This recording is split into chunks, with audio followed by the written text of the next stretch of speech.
Buenas noches, Padre Augusto. Buenas noches a todos. Muchas gracias por esta reunión en Zoom una semana más. Entonces, ¿podemos empezar? ¿Sí?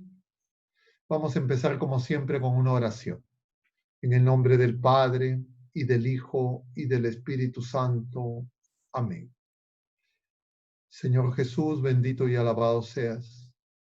Te damos gracias porque nos permite reunirnos en tu presencia.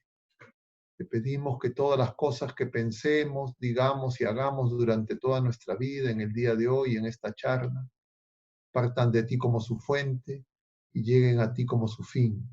Y lo hacemos con la oración de los hijos de Dios que tú mismo nos enseñaste, la oración perfecta. Padre nuestro que estás en el cielo, santificado sea tu nombre. Venga a nosotros tu reino. Hágase tu voluntad en la tierra como en el cielo. Danos hoy nuestro pan de cada día. Perdona nuestras ofensas, como también nosotros perdonamos a los que nos ofenden, y no nos dejes caer en la tentación y líbranos del mal. Amén.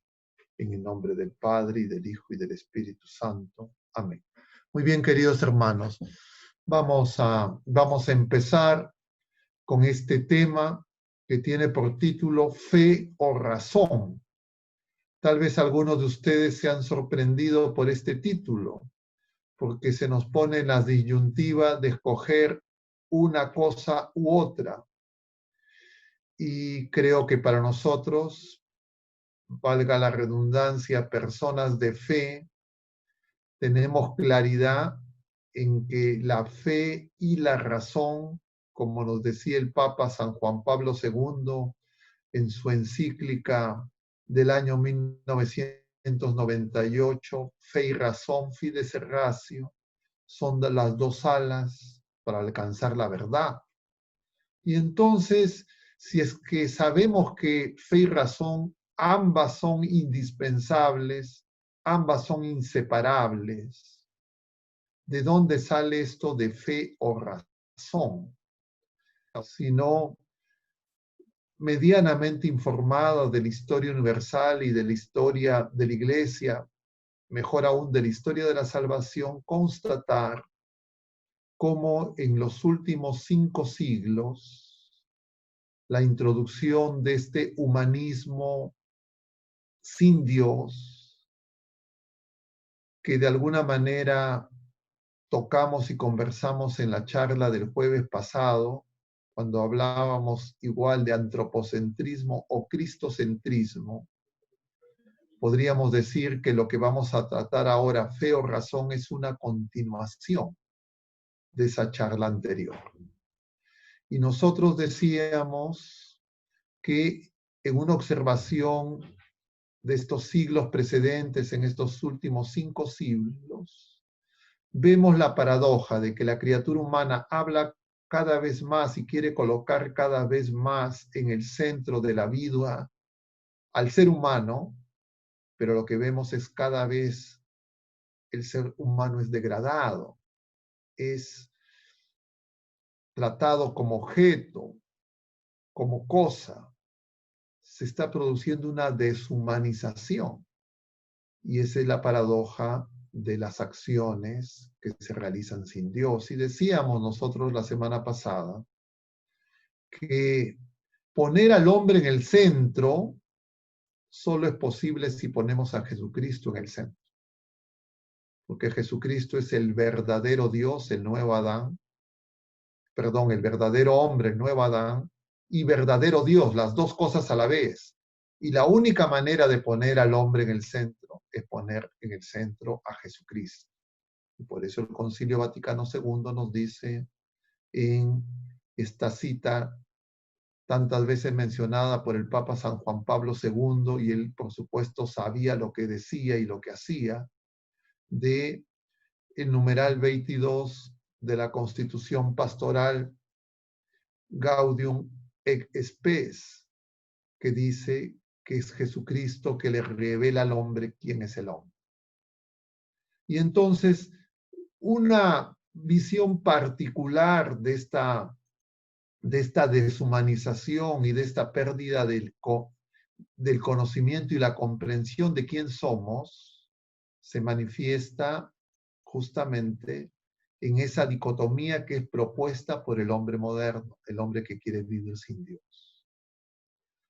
Y nosotros podríamos decir resumidamente de esta historia, de esta historia contemporánea de estos últimos siglos, de la historia moderna más propiamente, que estas revoluciones sucesivas que se produjeron han generado esto que estamos viendo, es decir, de la ilustración que de alguna manera le llama al hombre a que se atreva a pensar, es decir, una llamada a la razón, pasando por la Reforma Luterana, la Revolución Francesa, en la que ya se niega con ese hombre que se atreve a pensar, entre comillas, se niega a Dios, al Dios providente,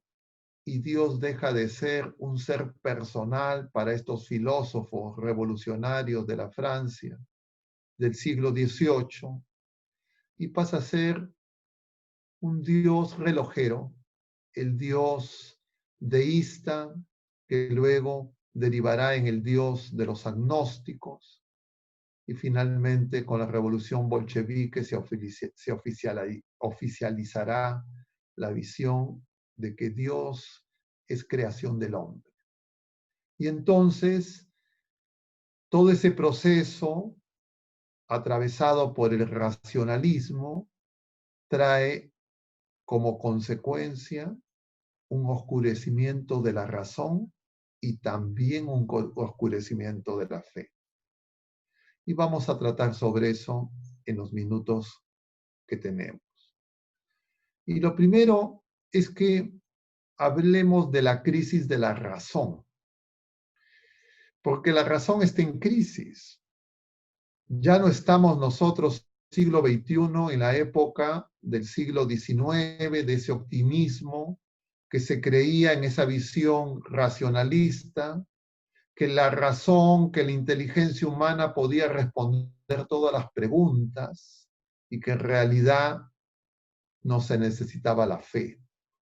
Ahora, siglo XXI, nosotros vemos y vivimos en la época de la posverdad, donde más importante que los hechos son mi manera de observar, mi manera de sentir, mi gusto, mi deseo, mi subjetividad. Desaparece una verdad y esa verdad se pulveriza y se convierte en una multiplicidad de verdades al punto que se afirma no hay verdad absoluta y lo único absoluto que existe es que no hay verdad. La paradoja del relativismo. Porque el relativismo de la verdad en el que vivimos justamente dice que no hay verdad. No hay una verdad. Lo que hay es múltiples verdades. Es decir, lo que hay es mera opinión. Lo que hay es una hipersubjetividad. Lo que a mí me gusta, lo que a mí me parece, mi opinión, mi deseo, y tú tienes que ser tolerante. Y tú tienes que aceptar lo que yo pienso, lo que yo creo. No hay verdad. Y eso que uno podría decir, no, está exagerando. Claro, si hablamos de la ideología de género y estas personas que dicen públicamente, estudiantes universitarios de afamadas universidades en distintos lugares del mundo, dicen que son tolerantes y ante la pregunta que les hacen a esos estudiantes en múltiples encuestas públicas y privadas, y tú aceptarías que le ponen como ejemplo, si yo te digo que soy una jirafa, ¿tú aceptarías que soy una jirafa? Y responden, bueno, si tú te sientes así, tú crees que es así, así es. Y entonces eso obviamente es recusar la verdad, es recusar la razón, es recusar la ciencia. Entonces ya no estamos en esa visión racionalista que lo que decía es que la razón absoluta, la inteligencia humana es capaz de resolver todos los problemas, todas las necesidades humanas y es totalmente autosuficiente. Ahora hemos ido al otro extremo. Estamos en una situación irracional. Y por eso es que campea la posverdad y lo que importa es la opinión. Y como cada opinión es subjetiva, nadie puede imponer ninguna opinión a otro, nos tenemos que respetar y tenemos que ser tolerantes, porque lo único absoluto es que no hay verdad. Y entonces cabe preguntarse, ¿cómo es posible que en medio de este orgullo humano, de desarrollo científico, de desarrollo tecnológico, las instituciones académicas, porque eso no brota únicamente de los medios de comunicación, eso no brota únicamente del sistema informal educativo, eso está desarrollado y es la ideología que promueve el sistema educativo formal, inclusive el sistema educativo superior, universidades, y no de los países tercermundistas subdesarrollados, también en los llamados países de primer mundo.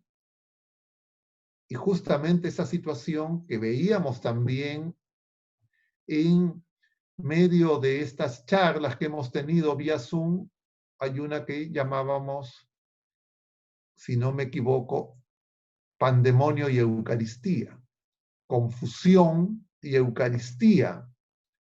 Y efectivamente lo que caracteriza el tiempo contemporáneo es la confusión.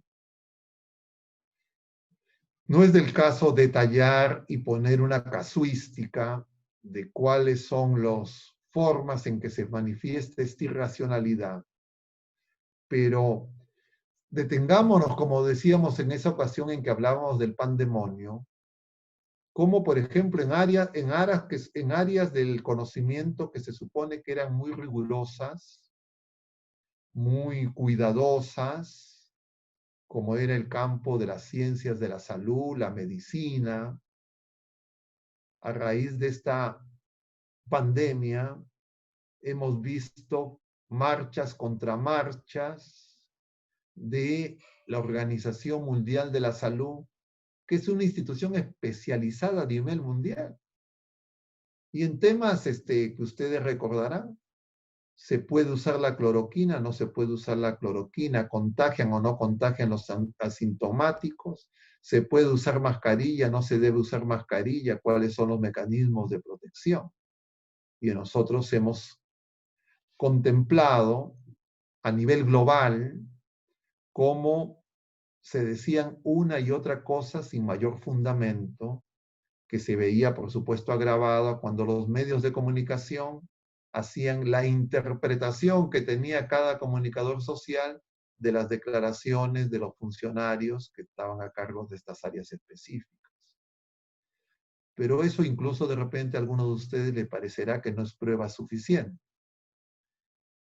Veamos entonces las discusiones que se tienen en relación al estatus del embrión humano. Y si es que hay vida o no hay vida. Y las discusiones que se tienen y cómo no se atiene a la evidencia biológica de las ciencias, sino se recurre a la opinión y por eso decíamos con ocasión del tema del pandemonio que estamos viviendo una Babel. Y esa Babel se produce porque estamos pasando del racionalismo, entre comillas, omnipotente, que no necesita de Dios y la razón humana es suficiente para explicar y dar cuenta de todas las necesidades humanas, al irracionalismo, donde no hay verdad, no hay verdades, lo único que hay es lo que nos conviene, depende, es decir, un pragmatismo que lo que hace es que los más fuertes impongan su criterio. Es decir, el ser humano está transitando hacia la ley de la selva. Porque incluso las leyes humanas, leyes positivas, quieren crear por consenso realidades. Y por eso, siguiendo con el ejemplo del aborto, se cree que por ley deciden legalizar el aborto, una ley humana puede hacer que el aborto se convierta en bueno. O que una currícula escolar establezca que el sexo biológico no cuenta y lo único que cuenta es el deseo, la construcción de la identidad sin ningún rasgo y vinculante con la biología, que es una dimensión importantísima del ser humano. Y que eso, si es que se legaliza, se establece a priori como algo verdadero, como algo aceptado, pero no es una verdad que tiene fundamento, sino es una verdad producto, entre comillas, de un consenso. Falso, porque en estas sociedades democráticas no se permite que realmente la gente se exprese. No se respeta el supuesto pluralismo. Esto es simplemente para graficar esta afirmación de este tránsito de el racionalismo, es decir, la confianza exagerada en la razón, a el irracionalismo. Y por eso, desde la perspectiva del mundo, ya ni siquiera se nos invita a escoger entre fe y razón, sino lo que se plantea es la irracionalidad. La razón no importa. No importa lo que tú pienses, no importa lo que dice la ciencia, lo único importante es lo que tú sientes, lo que a ti te gusta, lo que a ti te parece, lo que tú quieres, tu deseo. Y por eso hay un filósofo contemporáneo, Gianni Vattimo, para referencia, ex miembro de la Acción Católica, que señala que lo que hay es el pensamiento débil, que en estos momentos es mal visto afirmar verdades, ser asertivo.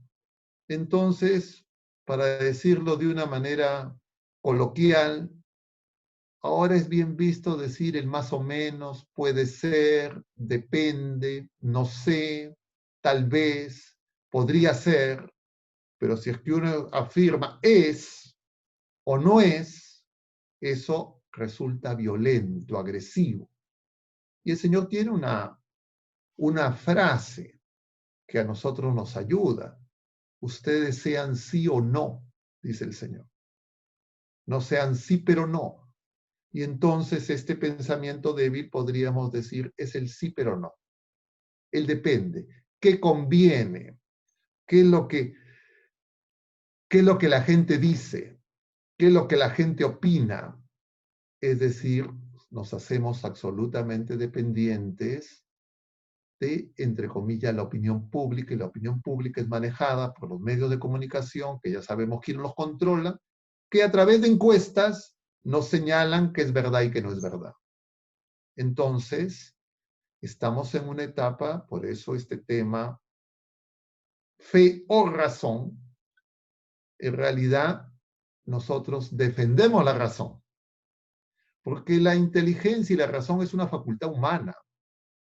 Y si nosotros subvaloramos la razón y la inteligencia humana, degradamos al ser humano al estatus de especies inferiores, que no tienen ese don, esas facultades, ese desarrollo cerebral. Y lo que está produciendo eso es eso. Entonces las universidades, las instituciones formadoras, lo que buscan es personas que tengan habilidades para resolver problemas específicos, que manejen técnicas, que manejen instrumentos, que conozcan métodos, pero poco capacitadas para desarrollar la inteligencia y encontrar la verdad. Y cuando uno ve las publicaciones científicas, y me refiero más específicamente al campo de la salud, y más específicamente, para no irnos a una discusión tan amplia, a lo que se refiere específicamente al tema de la actual pandemia, por ejemplo, y vemos el tipo de publicaciones que se presentan en las revistas científicas, que en mi época eran revistas afamadas, cuando un artículo aparecía en Lancet, aparecía en New England Journal, uno decía, esto es cierto, esto es riguroso, pero hemos visto todas estas publicaciones recientes y la calidad de la información que se presenta. Entonces vemos que hay una degradación de la verdad, hay una degradación de la razón y hay una degradación también de la ciencia.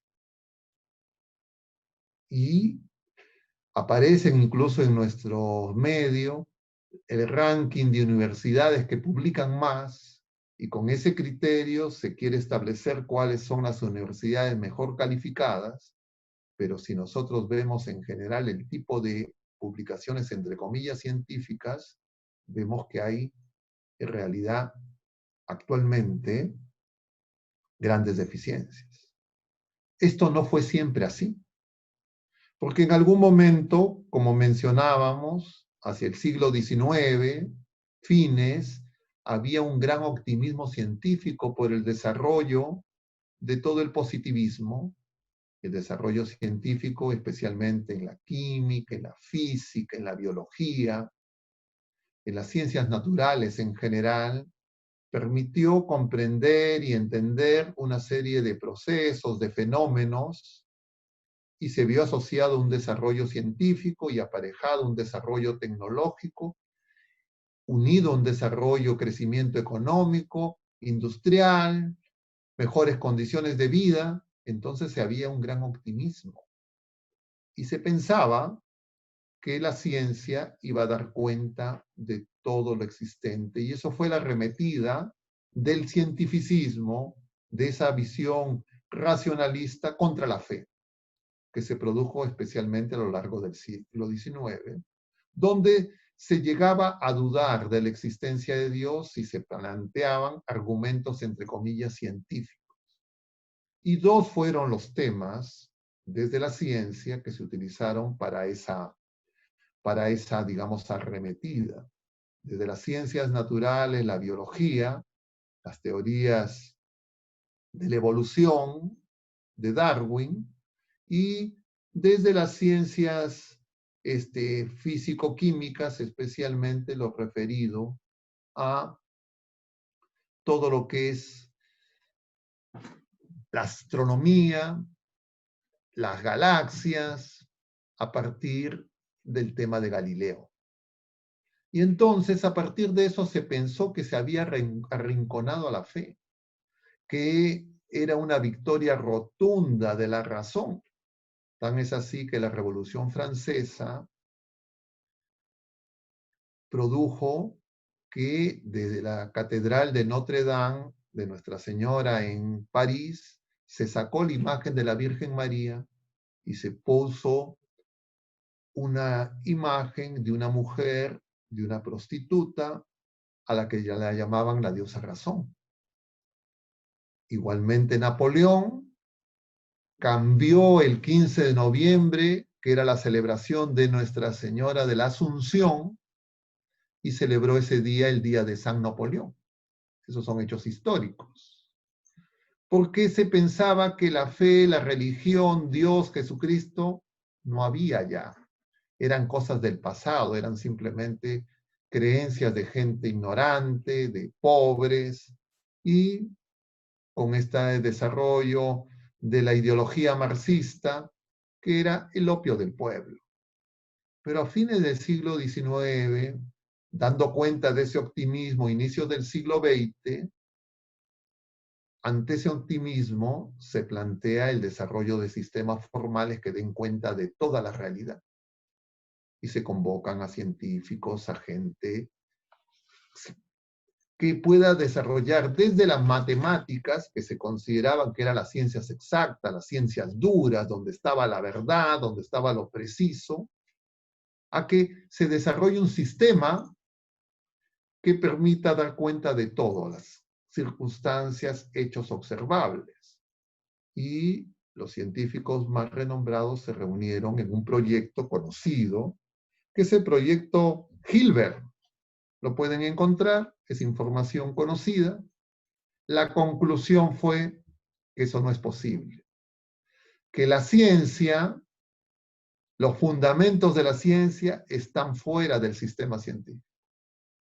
Y esas características propias que se reclamaban como la solución a todos los problemas como características de la ciencia, es decir, que constituyan sistemas ordenados, coherentes, completos, continuos, se vio que justamente en una reflexión serena, por esos propios científicos, que eso no era posible. Había una crisis de discontinuidad, es decir, a lo más que lo que podría pretender la ciencia es a resolver algunos problemas específicos dentro de su campo limitado. Pero los problemas fundamentales del ser humano no podían ser resueltos ni por las ciencias naturales y por supuesto mucho menos por las llamadas ciencias sociales. Y entonces se produjo una crisis. Claro, nosotros, países tercermundistas, viviendo en todo ese periodo las consecuencias de la crisis social, económica que se produjeron, no solo por la guerra del Pacífico, sino también por el colapso que se produjo como consecuencia de la independencia. Entonces, nosotros y los países latinoamericanos casi no participamos de esa discusión, de ese debate, de ese análisis.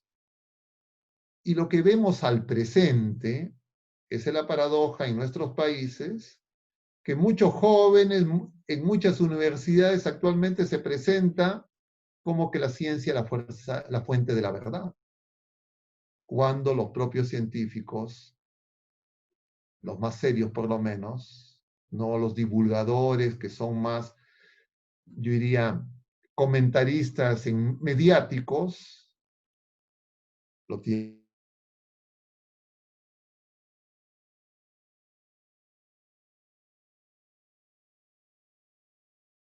en la razón, que es el racionalismo, al otro extremo. Es decir, no hay verdad, la razón no da cuentas, lo que tiene que hacer el hombre es simplemente preocuparse de lo que siente, de lo que le gusta, de sus necesidades pragmáticas, que luego de la Segunda Guerra Mundial y sobre todo después del colapso del bloque soviético hacia el año 92, se han extendido con una visión irracionalista, que es la que Gianni Vattimo llama pensamiento débil. Entonces hay una crisis profunda de la razón y estamos viviendo una etapa irracional, donde lo absurdo se quiere presentar como natural, como algo que conviene. De otro lado, en relación a la fe, se criticaba la fe como que era una mera creencia, que era algo producto de mentes poco inteligentes, personas poco cultivadas, que tenían problemas emocionales, y entonces, luego de ese ataque racionalista, y al ver que el racionalismo no tenía fundamentos y requería fundamentos por fuera de los marcos de los sistemas científicos particulares, es decir, la metafísica que ya Aristóteles había elaborado como parte de la ciencia, empieza a ser reconsiderada. Pero en esa respuesta pragmática, entonces surge la idea de que la fe en realidad es una creencia más. Y por tanto, la fe puede ser también útil. Y la fe también puede ser pragmáticamente utilizable. Y entonces, lo que hay que hacer es que la fe y las creencias religiosas no sean dogmáticas, todas sean igualmente aceptables, tienen que ser todas tolerantes. Y entonces la fe ya no se refiere a la verdad. La fe simplemente es algo que necesitamos como un bastón emocional, psicológico, y de repente si es que alguien le ayuda, que le ayude, y si es que alguien no le ayuda, que no le ayude, pero puede ser cualquiera. Entonces puede ser budista, puede ser hinduista, puede ser musulmán, puede ser católico, pero lo que tú no tienes que hacer es afirmar la verdad. Lo que tú no tienes que hacer es decir que tú estás hablando la verdad, porque todos son iguales. Y entonces, como todos no pueden ser verdaderas a la vez, entonces ninguna es verdadera. Y entonces Jesucristo, que es el camino y la verdad y la vida, quiere ser tratado como un profeta más, como uno más. Y por eso les mencionaba que este tema fe y razón tiene que ver y tiene relación con el tema de antropocentrismo o cristocentrismo. Pero claro, a veces no es tan fácil conectar unas cosas con otras y entonces nosotros en nuestro sistema de acercarnos a la realidad hacemos abstracción, vemos partes. Y entonces cuanto más partes tiene el rompecabezas, más difícil es armar el rompecabezas. Y entonces lo que vemos es una gran fragmentación. Y entonces lo que se le está proponiendo actualmente al ser humano en este humanismo deshumanizante, de la cultura de la posverdad, de este posmodernismo, es ya no fe, sino una mera creencia religiosa y ya tampoco razón, sino simplemente lo que importa es lo pragmático, lo que a ti te gusta, lo que tú sientes. Y por eso la pregunta más recurrente es ¿cómo te sientes? Y nosotros también respondemos generalmente me siento. Eso aparece el centro. De alguna manera, por supuesto que lo que sentimos, que lo que nos gusta es parte de nuestro ser personal, es parte de la realidad del ser humano. Pero cuando se hipervalora, cuando se sobredimensiona y se anula o se bloquean o se ignoran otras facultades y capacidades, se deforma el ser humano y se degrada. Y sobre todo si es que se degrada la razón y se degrada la voluntad, que son facultades superiores. Y por eso es que este tema, fe o razón, es un tema actual. Ya el Papa San Juan Pablo II, con mucha lucidez, el año 98 les mencionaba, publicó su encíclica Fe y Razón. Y él en los numerales primeros, cuando presenta la encíclica, él dice que es necesario revisar los fundamentos de la fe y la razón, porque el ser humano está teniendo dificultades para descubrir la verdad y el bien. Y entonces, luego el Papa emérito Benedicto, en la homilía antes del cónclave en que será elegido como Papa Benedicto XVI, él afirma claramente que estamos viviendo la dictadura del relativismo, porque en realidad, como ya les mencioné, lo único absoluto es que todo es relativo. Lo único absoluto, la única verdad absoluta es que no hay verdad. Es decir, no hay Dios. Si no hay dioses, como consecuencia de ese, llamémosle, clima cultural, nosotros hemos vuelto a la realidad pagana, a la realidad precristiana, por lo menos en los que, a través de los medios de comunicación, a través de los centros de poder, del sistema educativo formal e informal, de los organismos multilaterales, moldean la cultura contemporánea. Porque esto no es nuevo.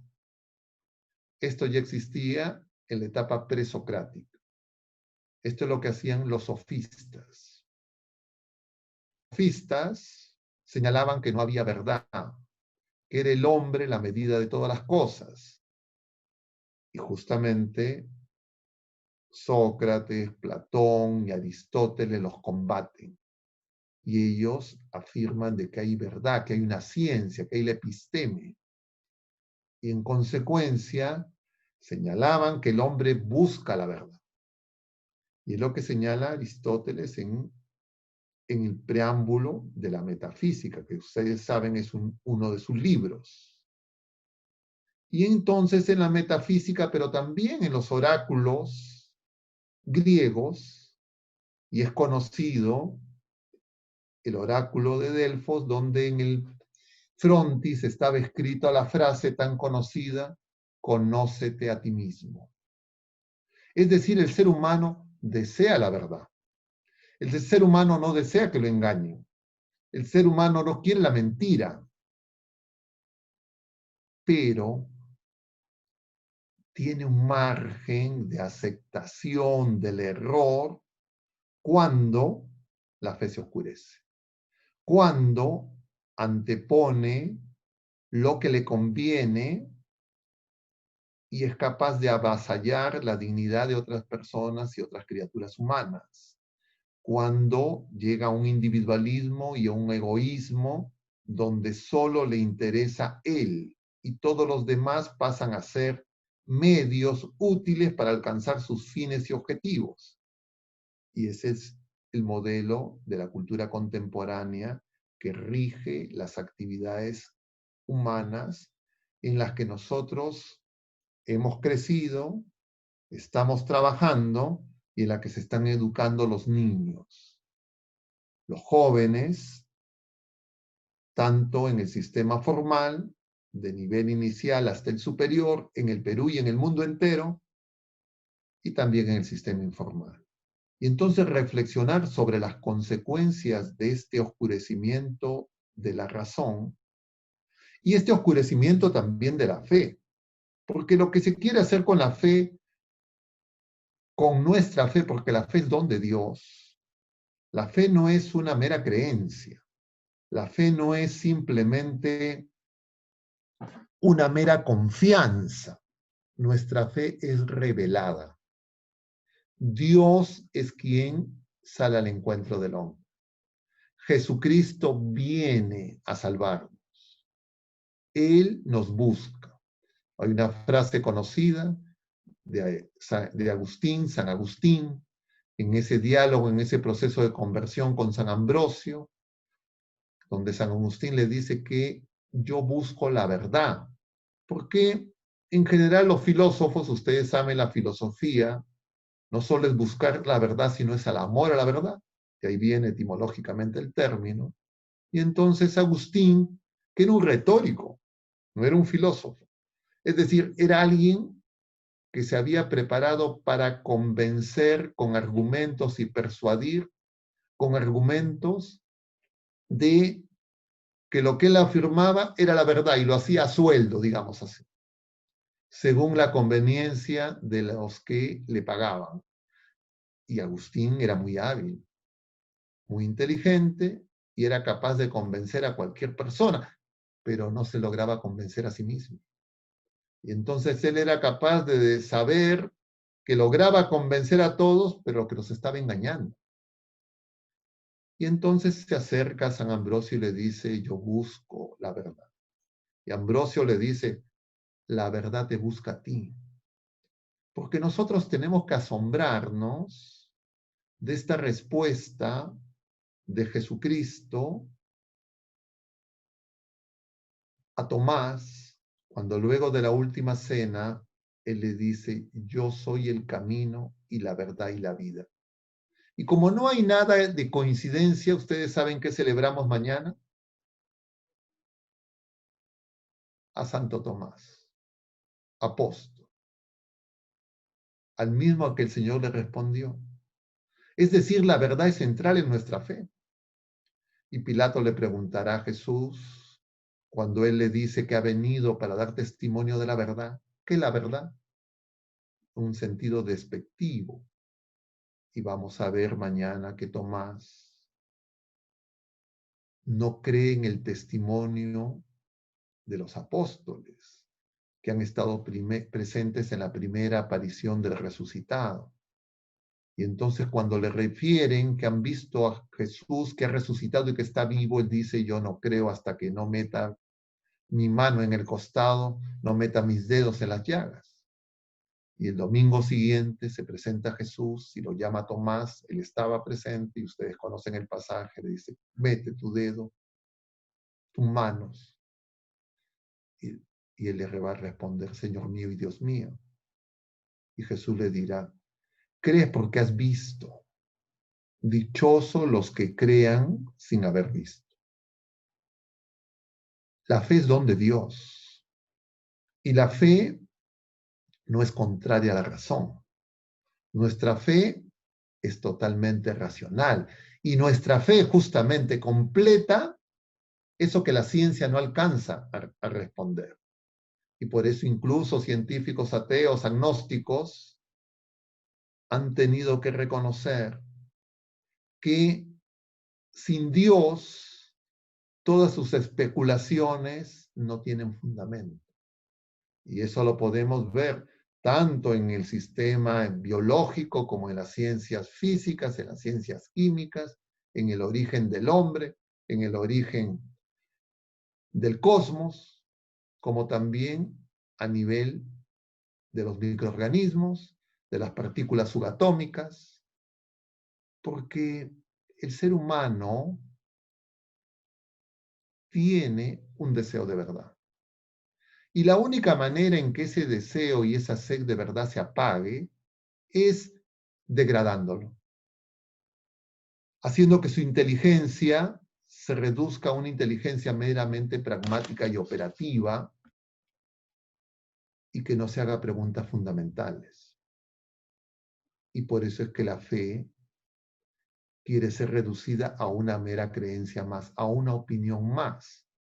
Y por eso es que les resulta útil. Y por eso es que en medio de esta pandemia, países que en otras condiciones y organizaciones que en otras condiciones son totalmente ateos, han promovido, yo diría, entre comillas, por coincidencia, reuniones para oraciones interreligiosas, para que cada quien pida, porque lo que quieren es una religiosidad práctica, que simplemente sea una especie de bastón emocional.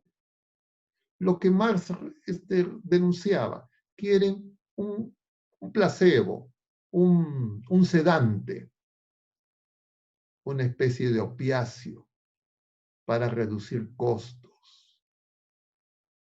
Y claro, nosotros sabemos que la fe es don de Dios. Nuestra fe es revelada, es decir, no es ninguna convención humana. Es Dios mismo quien se da a conocer. Y la fe nuestra se fundamenta en la tradición y en la Sagrada Escritura, que constituyen la revelación. Dios se da a conocer. No es que nosotros encontramos a Dios. Dios viene a nuestro encuentro y nos da ese don para que nosotros podamos encontrar la verdad, porque Jesucristo también nos dice, la verdad nos hace libres. Y podríamos decir, el oscurecimiento en la razón y esa distorsión de la fe son consecuencia justamente del alejamiento de Dios, justamente del pecado, como señala Chesterton. Si es que alguien no cree en Dios, cree en cualquier cosa. Y por eso es que ahora vemos a gente que quiere compatibilizar cosas sin darse cuenta. Entonces cree que puede ser católico y simultáneamente practicar el yoga, baños de florecimiento y todas estas prácticas de la nueva era. O que da lo mismo ser musulmán que ser hinduista, que ser budista, pero ninguno de ellos, ninguno de estos fundadores de estas, entre comillas, espiritualidades o religiones, ha muerto en la cruz, ha resucitado y ha sido asesinado porque dijo que era el Hijo de Dios.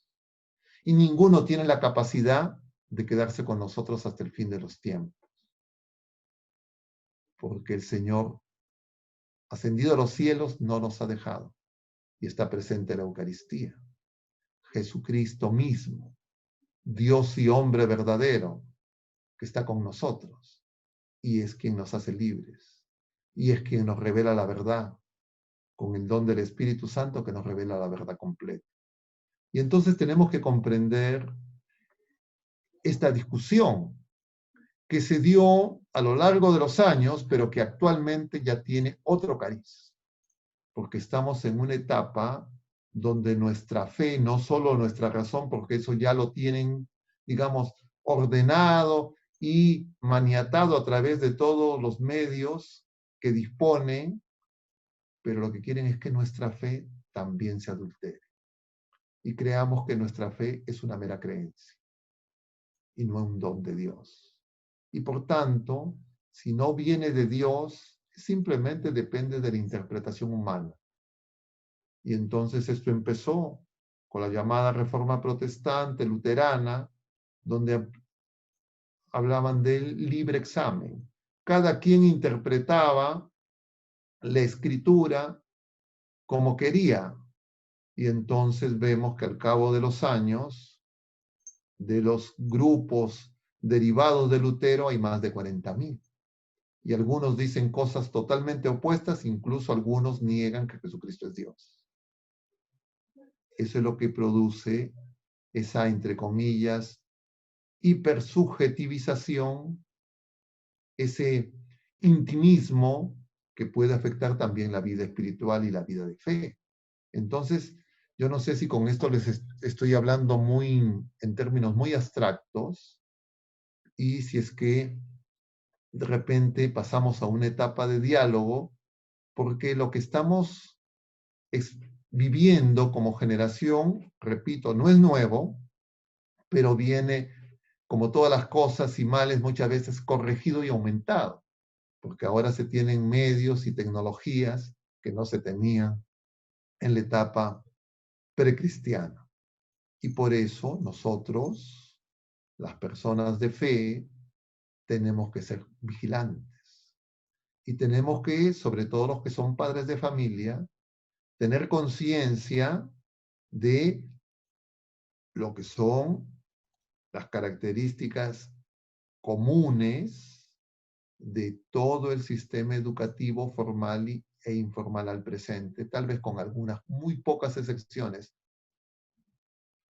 Y por eso, tal vez en este tiempo de cuarentena, ustedes lo pueden verificar observando en las clases virtuales los contenidos y cómo se van desarrollando y poder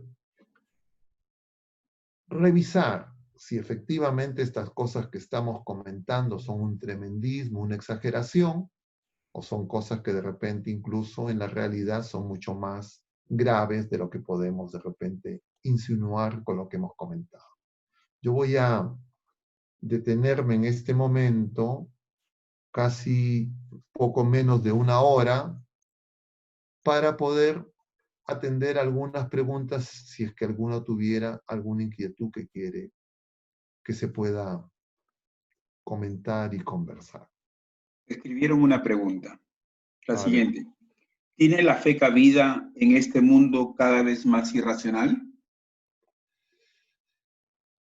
a ver, el mundo y todo lo que existe es de Dios. El ser humano y los seres humanos y todas las políticas y todas las estrategias de estos grupos, de este estado profundo, pueden hacer lo que quieran, pero no pueden impedir que el plan de Dios se realice. Y la fe es don de Dios. Lo que ocurre no es que la fe no tiene cabida, lo que ocurre es que se está probando nuestra fe. Y entonces nosotros tenemos que darnos cuenta que estos signos de los tiempos, lo que son es una prueba de fe para nosotros. Y nosotros tenemos que hacernos la pregunta que hace Jesucristo en Cesarea de Filipo a sus apóstoles. ¿Quién dice la gente que soy yo? Y luego, ¿quién soy yo para ti? Esa pregunta nos la tenemos que hacer. Y si nosotros respondemos que Jesucristo es el Señor, no tenemos nada que temer. Pero si para nosotros Jesucristo no es el Señor, y primero está mi trabajo, mis ingresos económicos, mi bienestar material, mi visión inmanente, pasajera de los bienes y de las criaturas, y he relegado al Señor a un lugar que no es el primero sobre todas las cosas, no es el Señor, entonces yo lo que tengo que reconocer es que ya no tengo fe, que mi fe ya está dañada. San Pablo dirá, si Jesucristo no ha resucitado, vana es la fe. Nuestra fe es que Dios nos ama, que nos da vida divina y que nosotros vamos a ir más allá de la vida presente. Nuestra fe es don sobrenatural y nosotros creemos que nosotros también somos criaturas, que estamos en el mundo, pero no somos del mundo. Estamos en el mundo para transformar, para fermentar al mundo, no para acomodarnos al mundo. Y claro, si nosotros nos queremos acomodar al mundo, probablemente ya hemos perdido la fe y podemos equivocadamente de repente creer que porque tenemos algunas prácticas religiosas, recibimos de repente algunos sacramentos, estamos teniendo fe. Y eso hay que tener mucho cuidado. Y justamente esta semana, a partir del martes, si no me equivoco, hemos empezado a leer la profecía de Amós, y Amós justamente hace esa denuncia. Él critica la injusticia, denuncia la injusticia. Y la injusticia que observa el ser humano en el mundo presente es consecuencia de una injusticia previa, y es que el ser humano no le da a Dios lo que le corresponde. Y por eso Jesús le responderá a esos escribas y fariseos que van a acecharlo con preguntas, cuando le presentan el interrogante si es lícito pagar o no pagar impuestos. Jesús va a decir, dale al César lo que es del César y a Dios lo que es de Dios. Es decir, el pecado consiste en no darle a Dios el lugar que le corresponde. Y el lugar que le corresponde es de ser Dios. Entonces, cuando Dios no es Dios para mí, entonces ya yo no tengo fe. Y simplemente lo que tengo es de repente, lo que comentábamos el jueves pasado, una visión gnóstica o una visión pelagiana, pero mi fe ya está dañada. Bueno, no sé si con eso se clarifica esa primera pregunta, y si es que hay alguna pregunta adicional. Yo sé que estos temas son un poco densos, tal vez. He tratado de resumirlos en este tiempo breve, y no sé si es que he logrado transmitir las ideas principales. Hay otra pregunta acerca de lo que nos venden sobre las verdades absolutas. Acá hay una pregunta que dice, ¿no? ¿Por qué la iglesia no se preocupa más por la preparación adecuada para sus jóvenes? Y mantiene la interrogante diciendo, ¿hay algún interés dentro de la iglesia para que siga habiendo esa confusión entre los cristianos? A ver, lo primero habría que responder qué es la iglesia. Exacto. Y para nosotros la iglesia, sabemos bien, esa respuesta a qué es la iglesia se responde justamente con mucho detalle en el Concilio Vaticano II, en la Constitución dogmática Lumen Gentium, Luz de las Gentes. Y entonces la iglesia es el cuerpo místico de Cristo, es el pueblo de Dios. Y la iglesia está formada por todos los bautizados. Y los bautizados que participamos del sacerdocio de Jesucristo, en el sacerdocio común, estamos divididos en 3 grupos según el oficio, porque todos compartimos la misma vocación y la misma misión. Todos los miembros de la iglesia estamos llamados a la santidad, es decir, a la vida divina. Y todos compartimos la misma misión: jerarquía, clérigos, religiosos y laicos. Y la misión es anunciar el Evangelio. Y anunciar el Evangelio es hacer que Cristo vive en mí. Yo tengo, el Evangelio es buena noticia y esa buena noticia se tiene que manifestar en mi vida presente para todos los bautizados. Entonces, cuando surge esa pregunta, denota una visión de la iglesia donde parecería que cuando habla de la iglesia se refiere a la jerarquía. Y nosotros responderíamos inmediatamente, todos somos iglesia. Puede ser que dentro de la jerarquía, pocos o muchos estén faltando a su deber, a su responsabilidad, a su vocación, y el Señor les dará cuentas. Pero todos los bautizados tenemos la responsabilidad en cuidar nuestra fe, cuidarnos en nuestra fe y crecer en la fe. Y se crece en la fe con la oración, con el testimonio de vida, con los sacramentos. Y entonces, yo diría, lo que está ocurriendo es que vivimos un tiempo de gran confusión.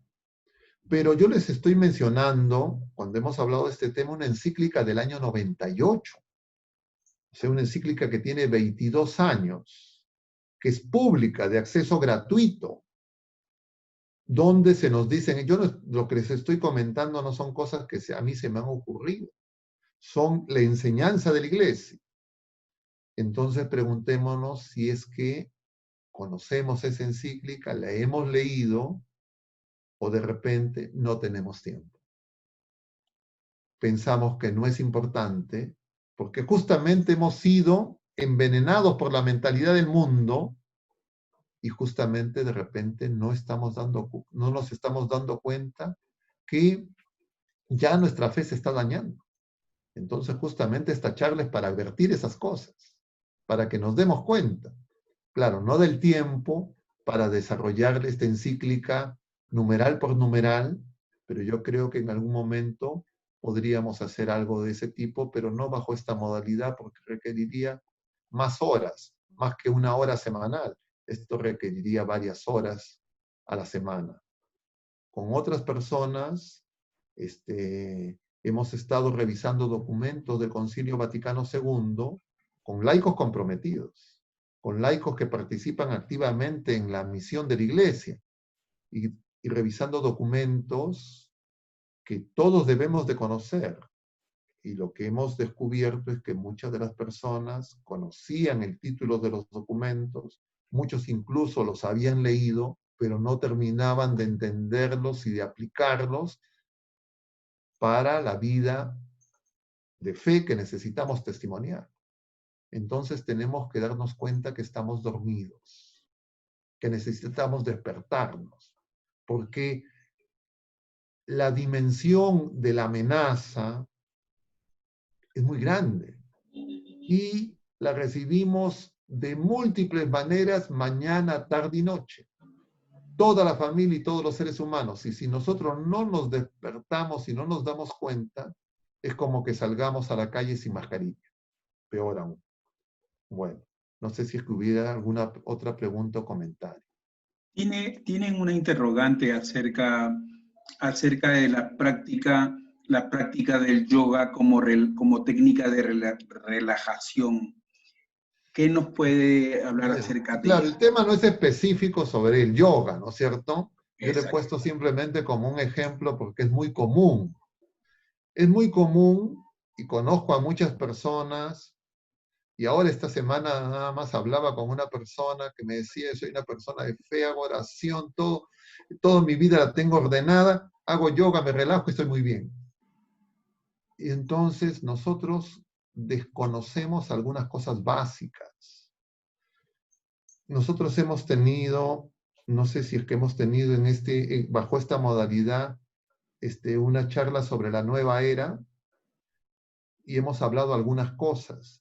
Tal vez podríamos tener una segunda charla donde comentemos más, entre comillas, las técnicas, pero para referirme puntualmente al yoga. El yoga no es un mero ejercicio, no es una mera adopción de posiciones físicas, de relajación, etc. cada una de esas posiciones tiene un sentido religioso. Cada una de esas posiciones representa una deidad, que por supuesto no es verdadera, porque hay un solo Dios. Y entonces, cuando se hace eso, se está dando, digamos, culto y alabanza a esas deidades. Y claro, uno cree, bueno, pero yo creo en Jesucristo, etcétera, y no me va a dañar. Cuidado con eso. Y sobre eso hay muchos documentos de la iglesia que hablan de eso también. Entonces, no podríamos nosotros con verdad decir la iglesia no nos está advirtiendo. El magisterio de la iglesia está mudo. Lo que ocurre es que en la mayoría de los casos no lo conocemos. Pero sin embargo, sí estamos al tanto y al día, por ejemplo, en la vida de los personajes públicos, de la farándula, por ejemplo. El otro día conversaba con algunas personas y me hablaban de alguien y yo no sabía ni quién era esa persona. Creo que era no sé si es una artista peruana, de dónde, que está en Cuba y no sé qué cosas ha habido con sus dimes y diretes. Pero claro, uno necesita invertir tiempo para enterarse de eso. Yo como estoy desactualizado porque no veo televisión, no escucho la radio, entonces no sé qué está pasando en eso. Simplemente me trato de enterar más o menos cómo están las noticias, pero yo digo, porque también lo he experimentado en mi vida, que uno necesita tiempo y horas para estar al tanto de eso. Y conozco a personas que todo el día tienen el radio prendido, todos los días, todo el día tienen la televisión prendida, y claro, entonces, ¿qué están haciendo? Están siendo deformados por los mensajes múltiples que se dan y ese tiempo que es breve, que es la vida presente, no la dedicamos para conocer más nuestra fe, conocer mejor quién somos nosotros y no hay otra manera que acercarnos a Jesucristo. Y Jesucristo es el camino y la verdad y la vida. Entonces, este daño a la razón y este daño a la fe daña nuestra moral. Es decir, daña nuestra capacidad no solo de identificar el bien y el mal, sino además de ponerlo en práctica. Y justamente el Papa San Juan Pablo II, cuando presenta la encíclica Fe y Razón, él menciona que ese es uno de los motivos por los que lo pone. Porque hay una crisis moral y la gente ya no sabe discernir la verdad de la mentira, ni el bien ni el mal, porque se está produciendo un daño en la razón y también un daño en la fe. Entonces los problemas, por ejemplo, ¿no? En la discusión cotidiana es muy común, no sé si es que ahora también está presente en medio de esta pandemia, pero hasta hace algunos meses era la noticia de todos los días de la violencia familiar. Y la violencia, uno podría creer que es algo que se va a resolver con leyes, o como algunos creen, con cambios en la currícula de los niños desde inicial, para enseñarles, entre comillas, formas, entre comillas, tolerantes. Pero la violencia es consecuencia de que nuestra fe se daña. La violencia, como ya mencionamos también en una de las charlas, es consecuencia de que no vivimos el don de piedad. Y a veces practicamos devociones y creemos que eso es ser piadoso. Y la piedad es un don de Dios, es un don sobrenatural, es un don del Espíritu Santo, que hace que nos reconozcamos como hermanos porque tenemos un solo Padre, el Padre de nuestro Señor Jesucristo, y que nos permite crecer en mansedumbre, que es la manera cierta de cómo vencer la violencia. Es la causa de la violencia que falta piedad, y porque falta piedad, no hay mansedumbre. Entonces la gente anda llena de ira y quiere tomar la justicia según criterios deformados de su conciencia por sus propias manos. Y entonces se llega a la agresión verbal, física. Y entonces, justamente la fe y la razón, la revelación Jesucristo, nos hace ver el todo. Y por eso nos libera. Y por eso no hay contradicción entre ciencia, entre razón y fe. Al contrario, la fe ilumina la razón. Y por eso es que nosotros tenemos que darnos cuenta que necesitamos conversión. Por eso es que nosotros tenemos que darnos cuenta que necesitamos crecer en la vida en Jesucristo, en la vida en el Espíritu, en la vida de fe, en la vida nueva de hijos de Dios. Porque no es normal que nosotros seamos impacientes. No es normal que nosotros seamos criticones. No es normal, no es un rasgo de nuestro carácter el que nosotros seamos iracundos. Porque hay gente que cree, no es que yo soy así, porque siempre he sido así desde niño, desde pequeñito, mi mamá, mi papá, todos en mi casa somos así. Eso es una visión pues deformada que desde la psicología han generado teorías que no son científicas para hacer creer que esos son rasgos naturales del ser humano. Esas son consecuencias del pecado. Nosotros tenemos que darnos cuenta que la gracia hace que nosotros podamos ser transformados en hombres nuevos. Pero claro, si yo digo, yo soy así, entonces ya me justifico. Y entonces, como yo soy así, yo se habrá equivocado. Y justamente eso es una de las consecuencias que no se ve solamente en estos temas.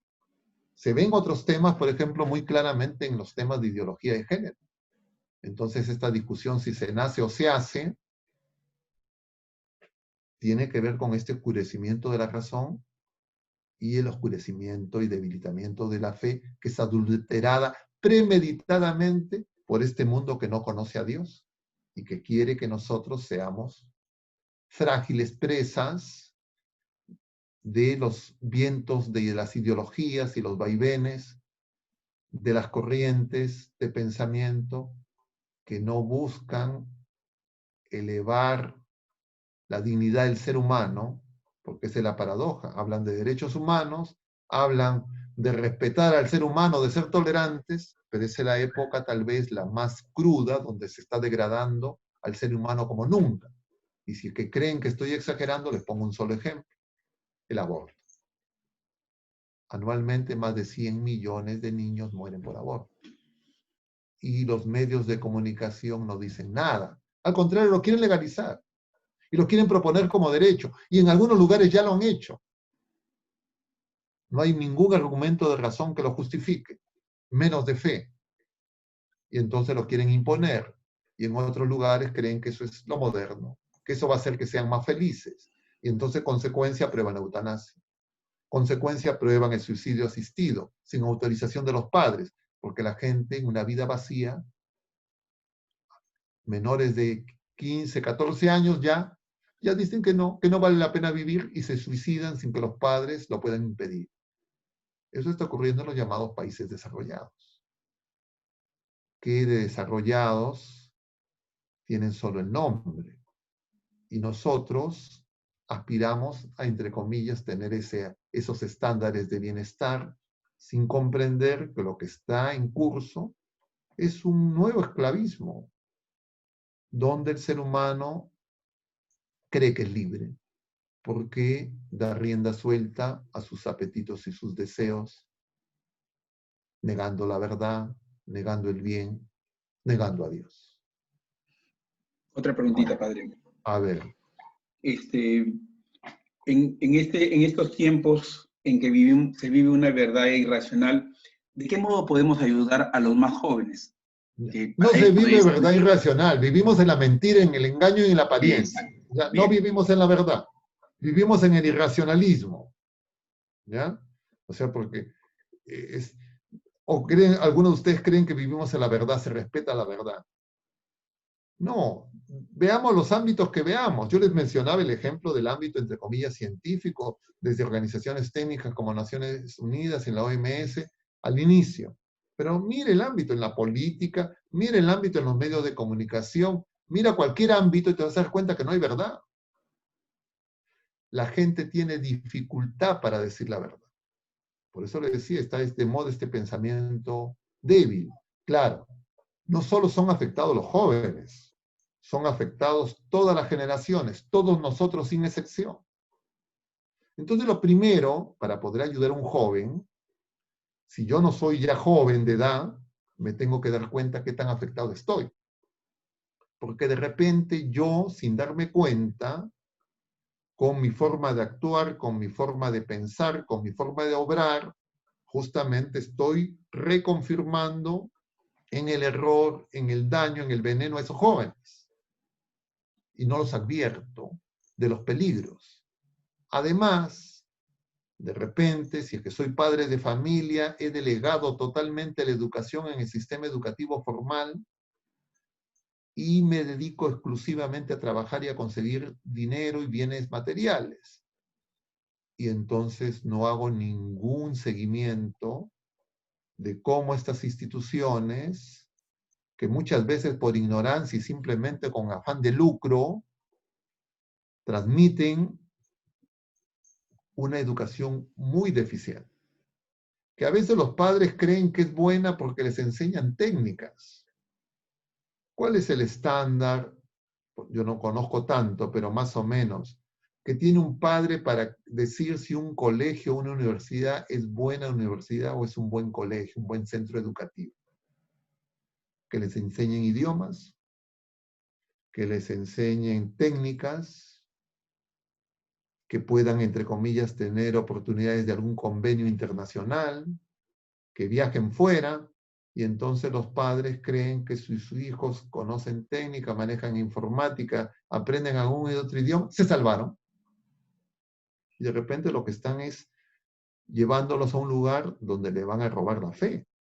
Entonces no se les habla de Dios, se les da una información deformada, anticientífica, teorías que no tienen ningún fundamento, son más ideología, y entonces los jóvenes quedan confundidos. Yo comentaba ayer con unas personas cómo esta misma semana, y ahora me ha enviado un mensaje, una profesora de la universidad, de una universidad en el Perú, no voy a mencionar cuál para allá, no sesgar, pensar que solamente es de algunas universidades. Una profesora que enseña el 7º ciclo de Derecho en una universidad de Lima, una universidad prestigiada, por lo menos según la opinión pública.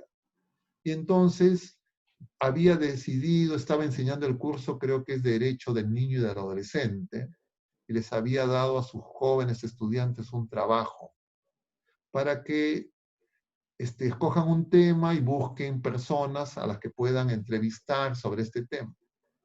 Y uno de los grupos en esta universidad le presentan a esta profesora que se declara católica practicante como tema el derecho al aborto.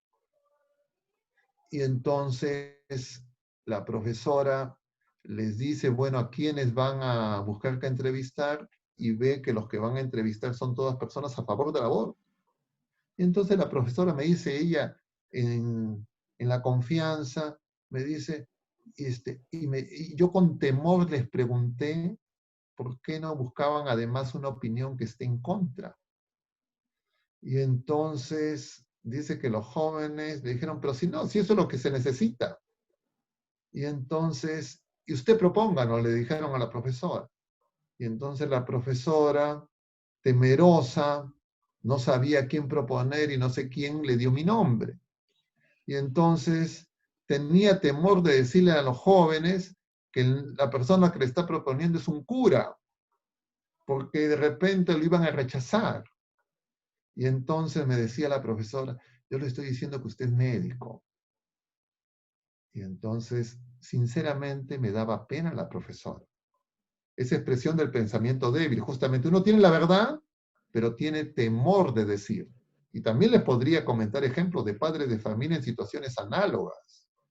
Padres de familia con hijos ya jóvenes y de repente la hija decide ir a vivir con el novio, sin matrimonio.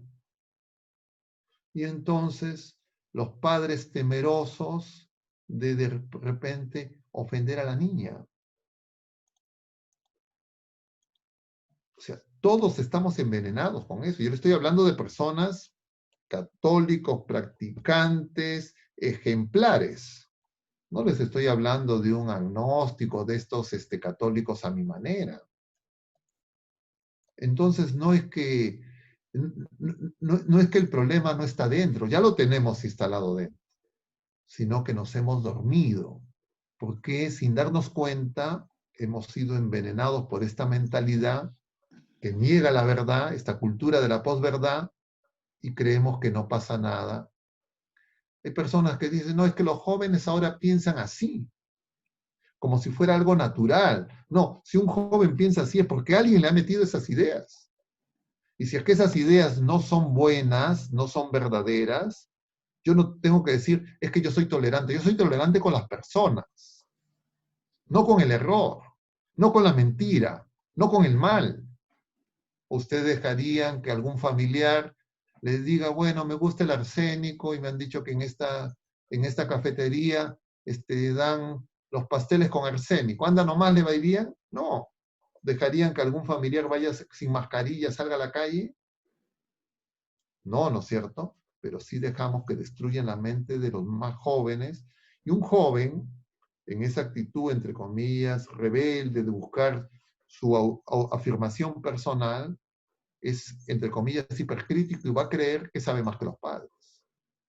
Y entonces la educación se tiene que dar desde el principio.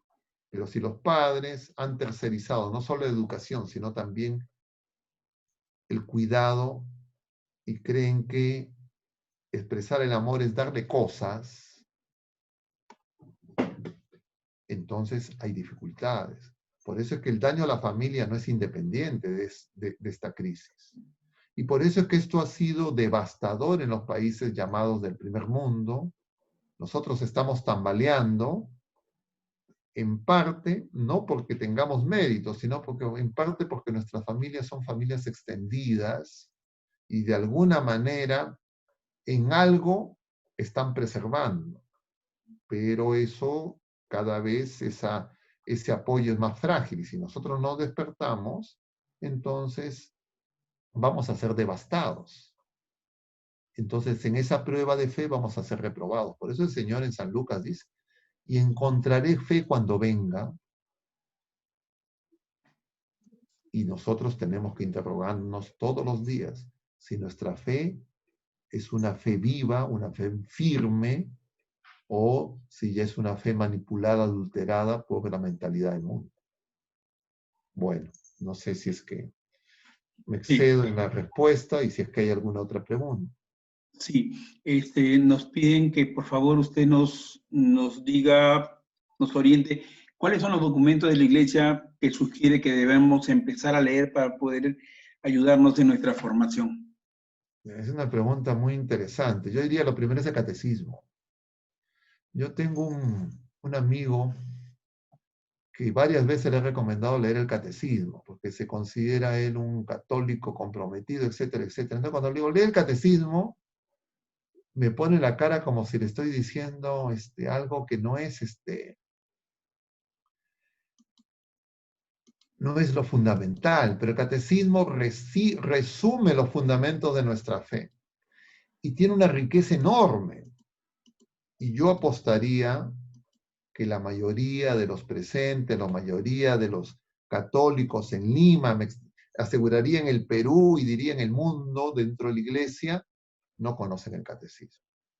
Lo han leído superficialmente y no son conscientes de la riqueza que tiene. Es el sustento, el fundamento, ahí está la síntesis de toda nuestra fe. Además hay que leer los documentos del concilio. Pero yo pensaría así como al presente, ¿no es cierto? Así como para empezar a leer la Sagrada Escritura hay que primero leer los Evangelios, si no nos entiende el Antiguo Testamento, igual, yo diría, para entender, por ejemplo, los documentos del Concilio Vaticano II, es indispensable leer el Catecismo. Porque los documentos, si no, pueden ser mal interpretados. Y además de esta crisis de la razón, esta crisis de la fe, vivimos una crisis de la interpretación. Cada quien interpreta lo que le da la gana. Entonces aparece gente que dice que Jesús no hizo milagros, que Jesús no resucitó, que no hay el diablo. Entonces dice, no, la Eucaristía, no, aquí lo importante es que compartieron el pan. Lo importante es compartir, no que Jesucristo está vivo, presente. Resucitó, no es lo que ellos creían para afirmarse la fe. O sea, el prólogo del documento del libro del Papa Benedicto Jesús de Nazaret Yo creo, sinceramente, que el prólogo fue el motivo por el cual el Papa escribió el libro. Porque el prólogo detalla las grandes confusiones que han habido en los últimos siglos, en toda esta etapa que estamos conversando de oscurecimiento de la fe y la razón. Y claro, la mayoría no lo conocemos y es realmente un tesoro que una persona tan estudiosa, tan inteligente, con un conocimiento tan profundo, nos haya regalado ese prólogo donde se nos detalla todos los problemas que hay. Y claro, probablemente la mayoría no ha leído el libro, y si es que ha leído el libro, el prólogo se lo ha pasado rapidito. No es de fácil lectura, es cierto. Necesita, creo que leerse no cada uno por separado. Yo diría, debería de haber una especie de círculo de estudios para revisar estos temas. Pero si ustedes me preguntan en una respuesta rápida, yo pensaría, el Catecismo de la Iglesia Católica de todas maneras, no el resumen, no el compendio, sino el Catecismo completo, en sus 4 partes, y sobre todo entendiendo primero la relación entre esas partes. El Papa, yo les mencionaba a San Juan Pablo II, luego de su encíclica Veritatis Splendor, donde intenta responder a la crisis moral, él menciona que este documento, Fe y Razón, Fides Ratio, esta encíclica, complementa la Veritatis Splendor, y justamente el catecismo nos ayuda como camino de fe porque nos dice que la moral es la vida en Cristo. La moral cristiana no es cumplir una serie de normas, de reglas, de comportamientos. Es la vida del cristiano, es la vida en el Espíritu. Y yo para tener esa vida en Cristo necesito fe, que está siendo dañada, adulterada, malentendida. Necesito los sacramentos y necesito oración. Ahora, es cierto, yo la mayoría de los que veo que están aquí presentes son laicos comprometidos, personas formadas de grupos parroquiales, de parroquia, y entonces eso se debería de hacer en el ámbito de sus parroquias. Tal vez nosotros en un espacio parecido a este podamos en algún momento proponer algunos temas, pero yo por ahora les recomendaría lean el catecismo. Para todos estos temas de fe, la primera parte. Para todo lo que es la celebración del misterio de Cristo, la segunda parte. Para todo lo que es la vida moral, la tercera parte. Y para la oración, la cuarta parte. Ambas están dañadas. Las 4 están dañadas. Porque esta crisis, oscurecimiento de la fe y la razón, esta visión irracional y esta visión de la fe como una mera creencia donde hace equivalente cualquier espiritualidad, cualquier creencia religiosa con el don de Dios y el Dios que se revela y que viene a salvarnos, es un peligro grande. Y entonces tenemos que ponernos al día. Y si es que uno se da cuenta que no tiene esta formación básica, porque no es una formación especializada, tiene que buscarla y tal vez algo vamos a ver si podemos ofrecer nosotros. Pero bueno, ¿qué otra pregunta más? ¿O ahí quedamos? Hay o sea, A una ver. preocupación, hay una preocupación de una hermana que su esposo no está bautizado, pero lo están llevando a las reuniones de los masones. Y ella no sabe si es bueno o es malo porque desconoce. A ver. La masonería, los masones son enemigos de nuestra fe, enemigos de la iglesia. Yo diría, un católico, ser católico y ser masón es incompatible. Entonces, tiene que ver que ayudarlos en la oración, etcétera. No sé qué capacidad habrá de persuadirlo, pero yo diría, es un desastre para esa persona. Hay que hacer mucha oración. Pero la masonería es absolutamente incompatible con nuestra fe. Es una visión meramente inmanente, una visión, entre comillas, de espiritualidad, pero sin Dios personal. Justamente la que dice todos los dioses dan lo mismo, todo es igual, hay que ser buena gente. Entonces, en esa visión es colocar a un ser humano degradado supuestamente como centro. Ese humanismo ateo es el que representa y desarrolla la masonería y otro tipo de sectas ocultistas que todos tienen un origen satánico. No sé si es que con eso los Sí, padre. tranquilizo, pero creo que hay que decir las cosas claras. Sé que necesita argumentarse, etcétera, pero sendos documentos de la Iglesia condenan la masonería. ¿De acuerdo? Y es incompatible. Entonces, alguien que crea que pueda ser compatible ya dejó de ser cristiano, ya dejó de ser católico. Ya está en la franca apostasía de la verdad. ¿Qué otra cosa más? Ahí quedamos. Bueno, ya después nos sugieren un poco desarrollar documentos como la doctrina social de la Iglesia, reflexionar las cartas de los Efesios 6 y algunas de índole espiritual, formación de índole espiritual, que quizás ya en reuniones posteriores podríamos ir viendo para poder desarrollar. Muchas gracias, Padre Augusto. Ha sido muy reconfortante el poder habernos nutrido cada un poco más del conocimiento de la Iglesia y de lo que pide la Iglesia a cada uno de nosotros, de lo que nos exige. A ver, un comentario breve para terminar. Simplemente estaba viendo una pregunta de las que están por el chat. Tuve la tentación porque conozco a la persona que hace la pregunta y quiero hacer un comentario que puede ser final. Nosotros no tenemos que tener miedo. O sea, cuando vemos todas estas amenazas, toda esta confusión, nosotros sabemos que estamos con el Todopoderoso, que Él no nos abandona. Nosotros somos los que lo abandonamos y le cerramos nuestro corazón. ¿Y cómo defendernos? Yo diría, lo más importante es la Eucaristía y la oración con María. El rosario y la Eucaristía. Algunos me dirán, bueno, pero ahora yo no puedo acudir a la Eucaristía.